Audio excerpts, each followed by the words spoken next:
I'm Dr. David A. Palmer, educator, parent, and neurodivergent human, here to tell the truth really no one else will say out loud. Welcome to Rewire the Response. Hey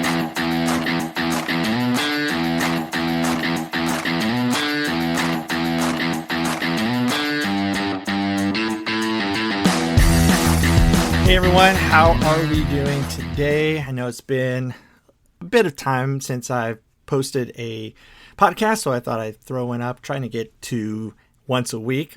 But today I wanted to talk about something that I posted on Instagram and saying this: your child isn't disrespecting you, they're communicating. Now I know what's going on in your head right now. Oh, you don't understand, David. My child just disrespects me. They tell me no. They tell me they don't love me. They tell me they don't want to be around me. They're just rude. Well, I want us to step back for a moment. Whether you are a parent or a teacher, I know in those moments, their disrespectful attitude towards us is what we're sensing. And so we want to respond back, but we don't respond. We really react, and we tell them things like, don't disrespect me. You have no right to tell me this. I'm the adult, so on and so forth. And so what I want to do is I want to talk about a little bit of child development with you and nervous system 411. And really, I've worked with so many kids and families and teachers. And as I've shared before, I have my own set of children at home who are neurodivergent, trauma impacted. And I know those moments where you feel absolutely disrespected, disregarded. But what I want to do is I want to flip the script today on disrespectful behavior. I want to give you a little bit of something to think about, at least consider. Even if you don't agree with all of it, just consider what I'm going to say, because by the end of this episode, I hope that you'll never see an eye roll or a tone of voice in the same way again. And so I want you just to picture this with me for a moment. I'm going to paint the scene for you. You have a child who is really just hunkering down, right? This is every parent's struggle. Every teacher has probably every year at least one student like this that just hunkers down and won't do what they're asked to do, and even push back. They oppose, appear disrespectful or defiant. Sometimes it's very active. Sometimes it's kind of passive aggressive, like the eye roll or the kind of idea, right? And so as we're thinking through this, understanding we all as adults will have these encounters and we will struggle with what to do in these moments. I want to give you just a framework real quick about teachers and parents being either authoritative, authoritarian, or permissive. So let's start with authoritarian first. This is, we hunker down even more. You're going to do what I say. If you don't do what I say, then these are going to be the consequences, or this is the punishment. You're the child, I'm the adult. You do whatever I tell you. My word is the final law, kind of thing. That's authoritarian. Permissive is there's no conflict. There's no struggle. We just appease. We just say, okay, whatever you want to do, you can do it. And the struggle is usually between those two extremes, right? We either struggle with hunkering down, demanding, and we don't see any results, or we just give in. And what authoritative is kind of the mix between the two, the tension between the two, where we are still the adults and we still have responsibility as adults and we have experience and knowledge and things like that. But on the other hand, we are engaging with the child in a very connective, a very relational way, in which we're building in them the capacity to be able to grow in their understanding, in their prefrontal cortex, that thinking part of their brain, the logic reasoning part of the brain, but also understand that we all are emotional creatures. And so there's going to always be a lot of emotions tied up in that. And so we need to kind of make this shift, because even up to a few years ago myself, I took every behavior personally, right? We take it as an attack. I took it as an attack against me. And I want to talk about the shift, which is learning about how our brains develop and really seeing the connection between our brains and our bodies, and understanding that at 5 years old, which is funny because sometimes as teachers and as parents, we find ourselves in a battle with 5-year-olds. I've seen it myself. I've been in it myself. We get in these battles with 5-year-old, but only 25% or so of their prefrontal cortex, or their thinking brain, or their logic brain, reasoning brain, is developed. 25%. And if they're using it at capacity at 5 years old, that means there's still 75% that's the part of their brain that's trying to survive, right? It's sensing things in them. It's sensing things around them. And guess what's going to go on? It's going to react that way because that's the predominant thing they're trying to do, is survive. And so even the prefrontal cortex, for example, neuroscience tells us that in men, especially, the prefrontal cortex isn't even fully developed until they're about 25. Now, you add on to that any kind of neurodivergent conditions such as ADHD, autism, so on and so forth, or that the child developmentally has experienced trauma in some form, then there could be even less development of that prefrontal cortex, because we know when that amygdala, that smoke alarm and smoke detector and fire alarm in the brain goes off, then the thinking part of the brain goes offline. And so if a child is in a situation where survival is the utmost from any kind of danger, whether real or perceived, it's going to hinder the development of that thinking part of their brain. The good news is, though, that the feeling brain, the emotional brain, the amygdala, that part in their brain can actually change. It can actually get smaller, and those connections can actually form, but it's not going to be through us reacting. It's not going to be through us as adults telling them this is what you're going to do or else. They have to learn how to do that along with us. Okay? So what's really happening in those moments is not often an outright refusal and disrespect because it's all about you as the adult, but it's really about them trying to survive. Okay? And so again, when that amygdala hijack happens, and let's say they don't get something they want, say you're in the store, this happened to me a lot, and you know that your child sees something or they want to do something, and we have to tell them no. Well, you have to understand that is a survival response. Disappointment is hitting them like a tsunami. Okay. And again, that thinking part, the front part of their brain, that reasoning part goes offline. But there's still that energy in them, isn't there? There's still that disappointment. There's still that frustration. There's still that anger that's in them. And so what happens is they're going to let it out. Okay. It's going to be the eye roll. It's going to be the facial expressions. It's going to be turning around and walking away. You know, don't walk away from me when I'm talking to you, kind of thing. So let's get down into even deeper. Then you say, okay, I can't stand the eye rolling, can't stand the talking back, can't stand the walking away. Well, let's become behavior investigators for a moment. What's going on? Okay, the eye roll. What are you thinking in the moment when you're talking to a child, or especially a teenager? You tell them something and you get that eye roll. Okay, what are you thinking? Maybe you're thinking, oh, you're mocking me, huh? Or you think you know more than me, or whatever it might be. So you fill in your blank. Now, what could be actually happening? At least we have to investigate. It may not be this, but at least we got to be open to it, right? Maybe they're saying, I feel unheard. Maybe I feel frustrated right now. Maybe I feel like all these decisions are being made for me, especially as I get older, as a teenager. I should be able to have some more responsibility. Whatever it is, most likely it's I don't feel safe about this. Now, it doesn't mean that you're doing something wrong or you're asking them something that is wrong or any of that. Remember, we have to kind of embrace for a moment what they might be feeling, what they might be sensing, what they might be perceiving. That's more important, right?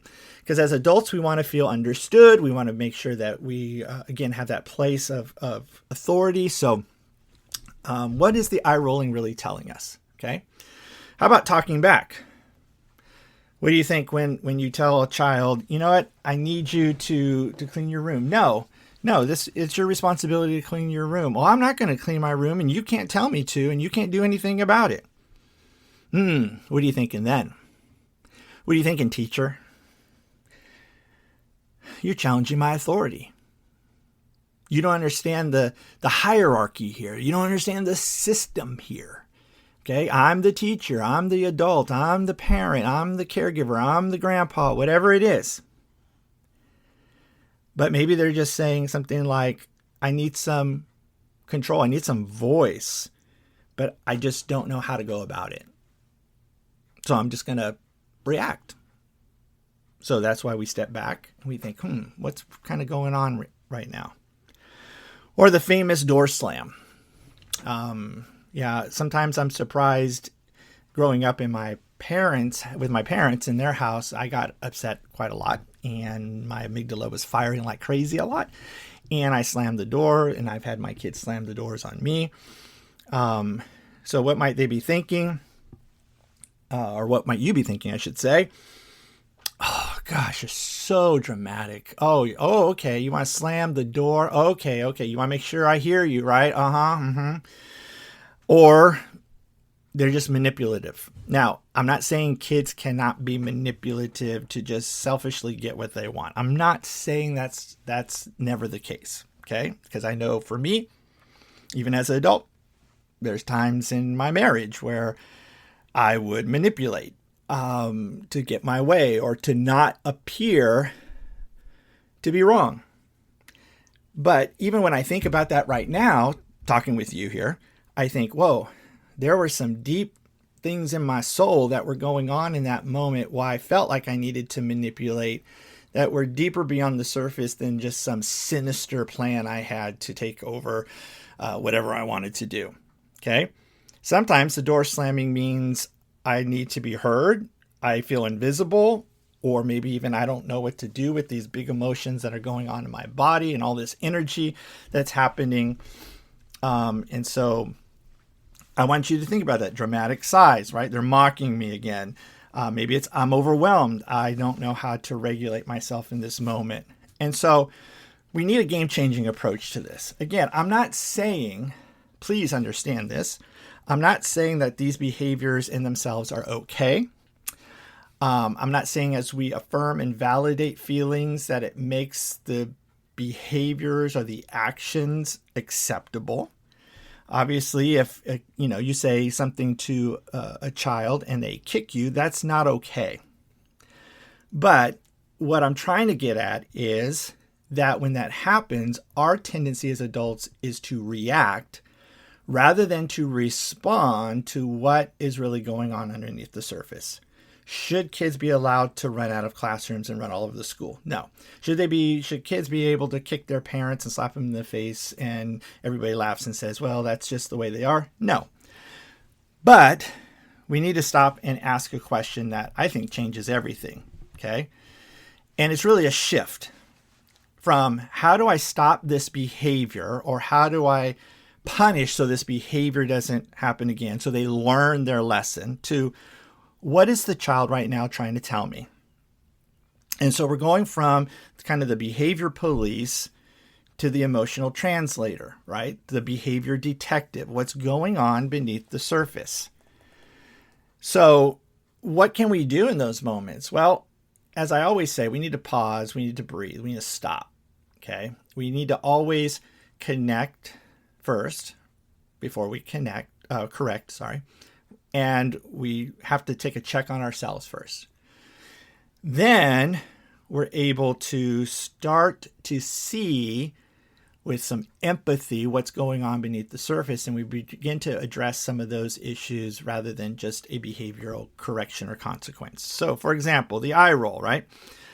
Don't roll your eyes at me. Go to your room. Okay.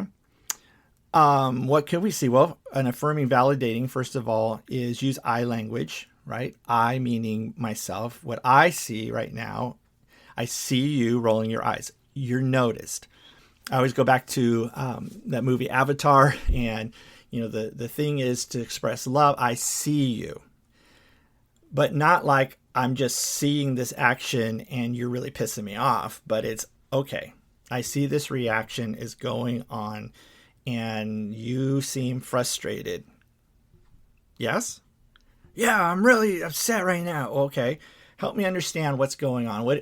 And go feelings. Again, they may not in that moment, if they're still upset, be able to articulate in a reasonable argument why things are going on. And I could tell you just by experience and by observation that when you ask a question, you need to be willing to hear the answer and not keep interrupting and telling them, oh, no, wait, but you did this. Oh, no, you're wrong. No.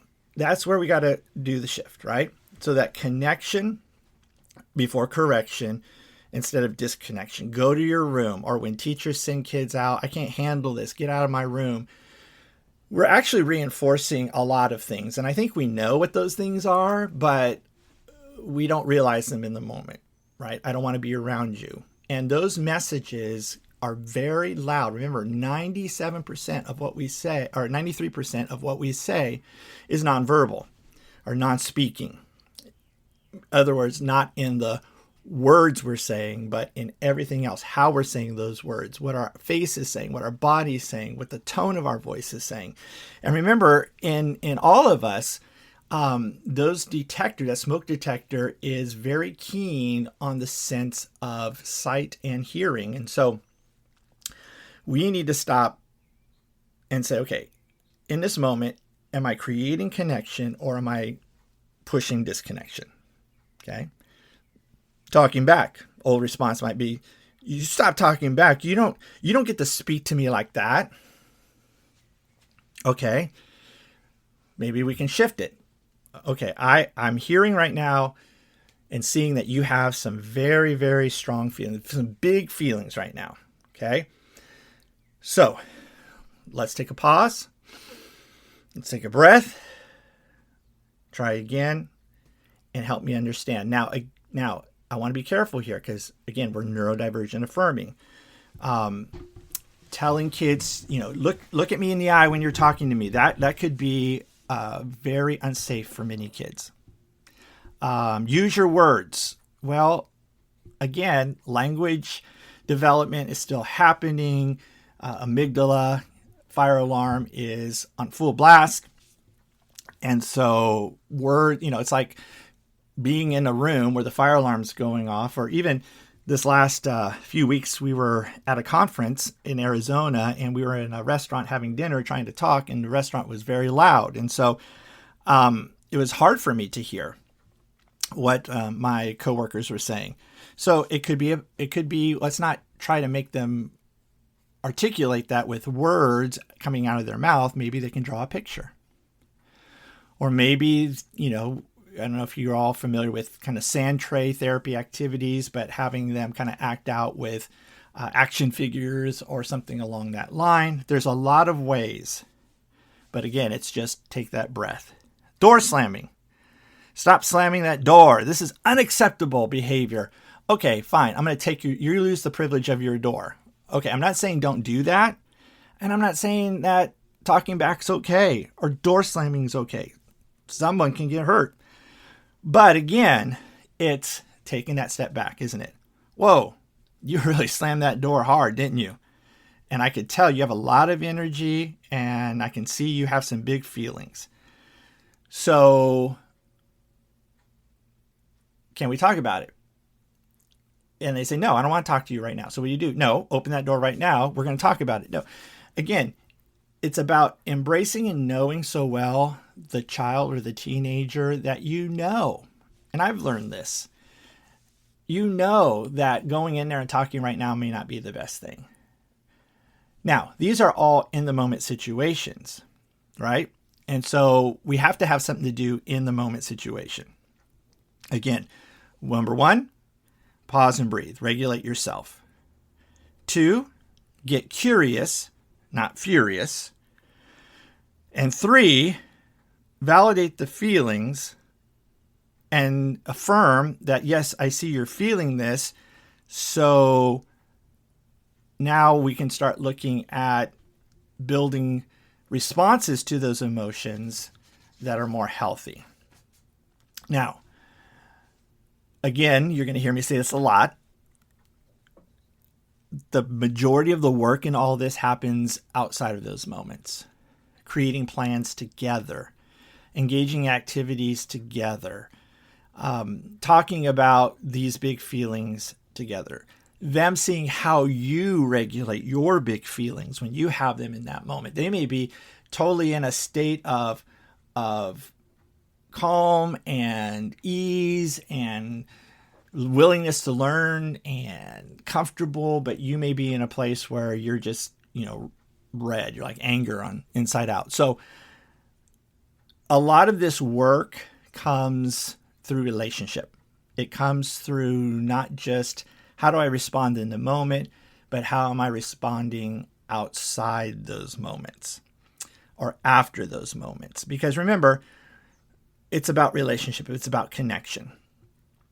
And so what I've seen in my own family and working with many other families is when we start kind of taking this new perspective, we start seeing a few things. We start seeing fewer power struggles. And I've learned that even as a classroom teacher of a 4th grade and 5th grade special education students, mild, moderate needs. I've learned that power struggles aren't worth it in the end. So we don't want to get into power struggles. We want to get into relationship. We want them to be stronger. So families and teachers report, wow, I once I kind of backed off a little bit and began to really understand what was going on inside this kid, sometimes it brings you to tears because you're like, whoa, as a teacher, you're like, whoa, I didn't realize that, home was like this, or this is what happened at school last year or whatever. And then we're building better emotional intelligence in kids. And that's a whole nother episode on how to do that. But really, that's what we're getting at is emotional intelligence that leads to emotional regulation, which leads to emotional resilience, meaning when those big feelings happen, I'm able to be strong in them and learn how to work through those things in ways that really build relationship and community. There's less guilt on our part, and we just are able to build something together, either as a classroom or as a family that's just much stronger. But the hardest part is, again, managing your own triggers. And so really, again, step back with emotional intelligence. What are your triggers? Do you know them? Are you aware of them? Do you know that this is going to happen? Do you know the child's triggers? Do we know when our nervous system is activating? Do we know when we're feeling something, what that feeling really is, where it's coming from? And again, not everything that happens in our lives, we can blame back to when we were kids. But as you know, and as the research tells us, and as experience tells us, we have our own ingrained, embedded, implicit memories of how we dealt with authority when we were kids. We know we've all had that teacher that was just so strict and we hated it. But we also know those teachers who kind of let the class just run amok, and we hated that too because that was just not safe. So think about your own reaction style. Okay, where is that coming from? What are you communicating in that moment? Because your reactions are shaping their stress response in life. Your reaction in that moment is going to shape how they respond in those moments of stress moving forward. And we want them to do it in ways that are healthy and are relational building and allow for growth, allow for thriving and resilience. And so here's my challenge here. Next time that your child or student displays that triggering behavior, what are you going to do? What are you going to do? You're going to pause, take a breath, and ask yourself, what are they telling me right now? What are they trying to communicate? And then we respond to the emotion and the feeling, not just the behavior.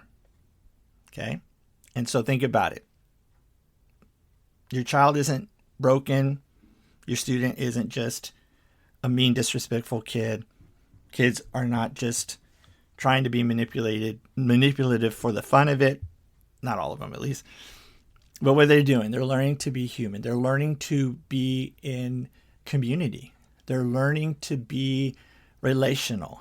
They're learning to understand how these emotions can either help or hurt themselves and others. So if this episode really has kind of hit home and you want to think some more about it, listen to it again. If you know someone that you'd like to listen along with, don't just say, here's this great episode. I think you need to hear it. Maybe just say, hey, let's sit down together. Let's learn together. And go to the website, drdavidapalmer.com. I actually have just put up a quiz to help you understand their emotional patterns of your children and students, kind of what, not to label or categorize, but it helps to know that, there's sensory overload right now, or they're feeling a little bit more need for autonomy right now, or it's taking them a little bit longer to process and to get this. And once we kind of get that sense of embracing who they are and how they're processing things in the moment at whatever developmental stage they're at, then we can engage with them in ways that are far more healthy in that. So you can take that quiz. In fact, it's a pop-up. It just comes up when you go to the homepage. Plus, if you go to resources and I'm putting up a new store with some things that you can get. There's a free guide there on rewiring this response that you can download. It's all there for you. And I just don't give you all this brain theory, but I give you a lot of actionable steps to use. And so as we close out this episode, remember, you're not just raising a child or managing a child's behavior in the moment. You're raising a future human adult. And so our response or reaction is going to teach them something. So what is it that we are teaching them? And again, no blame, no shame. We're all growing. We're all learning. But if you have any questions, you can feel free to reach out to me at either david@drdavidapalmer.com. I'm on Instagram at @drdavidapalmer. Same with LinkedIn. Same with Facebook. Or you can text me at 209-800-4637. I'm here for you, whatever you need. And I just pray and hope that you have a wonderful day. Bye.